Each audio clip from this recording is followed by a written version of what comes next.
Hi friends, അപ്പോൾ നമ്മളിന്ന് vanilla ഐസ്ക്രീമാണ് ഉണ്ടാക്കാൻ പോകുന്നത്. സോ വാനില ഐസ്ക്രീം എളുപ്പത്തിൽ ഉണ്ടാക്കാൻ വേണ്ടിയിട്ട് എന്തൊക്കെ ഇൻഗ്രീഡിയൻസ് ആണ് വേണ്ടതെന്ന് നോക്കാം. അപ്പോൾ നമുക്ക് വാനില ഐസ്ക്രീം ഉണ്ടാക്കാൻ വേണ്ടിയിട്ട് 2 സ്പൂൺ ഗോതമ്പ് പൊടി, 1 കപ്പ് പഞ്ചസാര, 1/2 ലിറ്റർ പാല്, പിന്നെ നമുക്ക് വേണ്ടത് എസൻസ് ആണ്. ഇതിപ്പോൾ ഞാൻ വാനിലയാണ് എടുത്തിരിക്കുന്നത്. നിങ്ങൾക്ക് ഇഷ്ടമുള്ള എസൻസ് ചൂസ് ചെയ്യാം. ഗോതമ്പ് പൊടിയിലേക്ക് നമ്മൾ 1/2 കപ്പ് പാൽ ഒഴിച്ചിട്ടുണ്ട്. എന്നിട്ട് ഇനി ഇതൊന്ന് നന്നായിട്ട് മിക്സ് ചെയ്ത് കൊടുക്കാം.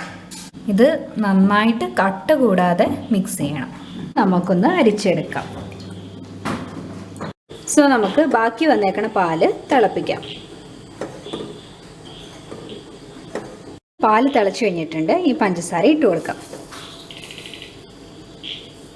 തിളപ്പിച്ച പാലിലേക്ക് ഗോതമ്പ് പൊടി കലക്കി വെച്ചേക്കണ പാല് നമുക്ക് ഒഴിച്ചു കൊടുക്കാം. ഇതൊന്ന് കുറുകണ വരെ നന്നായിട്ട് ഇളക്കി കൊടുക്കണം. ഇപ്പോൾ നമ്മുടെ പാല് കുറുകി നല്ല ക്രീമി പോലെ ആയിട്ടുണ്ട്. ഇനി നമുക്ക് സ്റ്റവ് ഒന്ന് ഓഫ് ചെയ്ത് ചൂടാറാൻ വെക്കാം. ഏകദേശം ഇപ്പോൾ ഒന്ന് ആറിയിട്ടുണ്ട്. ഇനി നമുക്കിത് മിക്സിയിലൊന്ന് അടിച്ചെടുക്കാം.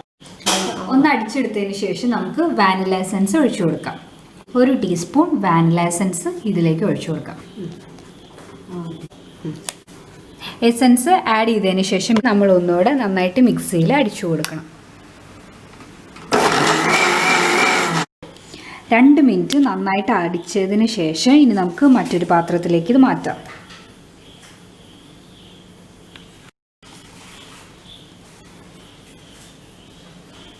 ഇനി ഇത് നമുക്കൊന്ന് കവർ ചെയ്ത് വെക്കാം.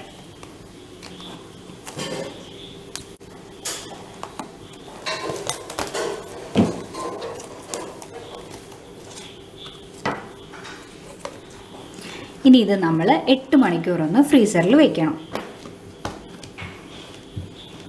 ഒരു ഐസ്ക്രീം പോലെ ഐസ്ക്രീമിൻ്റെ രൂപത്തിയിട്ടാകാൻ വേണ്ടിയിട്ടാണ്. ഇത് നമ്മൾ ഫ്രീസറിൽ വെക്കാൻ നേരത്ത് മാക്സിമം കൂളാക്കിയിട്ടിട്ട് വേണം വെക്കാനായിട്ട്. എന്നാലാണ് നന്നായിട്ട് കട്ടിയാവും. സോ നമുക്കിനി ഐസ്ക്രീം തുറന്ന് നോക്കാം.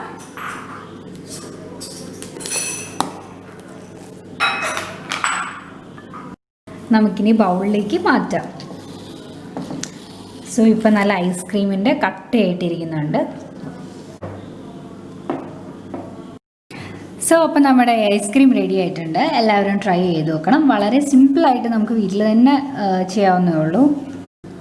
Thank you for watching. Video ഇഷ്ടപ്പെട്ടെങ്കിൽ ലൈക്ക് ചെയ്യാൻ മറക്കല്ലേ. ബൈ.